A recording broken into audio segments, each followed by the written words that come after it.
কয়েক যে নামাজের জন্য মারা কি জায়েজ আছে নাকি এরকম কোনো কোরআন হাদিস আছে? ওরা আবার কোরআন হাদিস পড়ে, কারণ সংসদে তো বুখারি মুসলিম পড়া এমপি আছে, হজরত মাওলানা মমতাজ।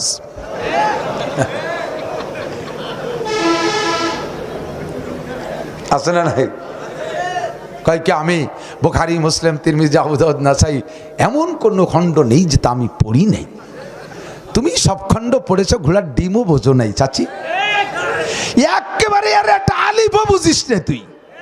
যদি বুখারি মুসলিম পড়তি তাহলে সৌদি আরবে উমরা করতে যাইয়া জিদ্দায় যাইয়া তুই কনসার্ট করে পবিত্র জমিনটা নাপাক বানায় তুই আসতি না। যদি খালি বুখারি মুসলিম বুঝতি, ওরম পড়া ইবলিসও পড়ে। বুখারি মুসলিম তোমার চাইতে ইবলিসও বেশি পড়ে। এই সংসদে দিন পরে শুক্রবার হেরেম শরীফে গেছি, মনে করলাম যে বাচ্চা যখন মারা গেছে তাইকে তো খেজুর বস্তাকে বস্তা পাবো মিলাদে, কমপক্ষে মক্কায় তো মিলাদ হবেই, আর কোনো জায়গা হোক আর না হোক হেরেম শরীফে। আর খেজুর না দিক কমপক্ষে বাংলাদেশ থেকে তো জিলাপি আসবেই, দুই একখান তো পাবই।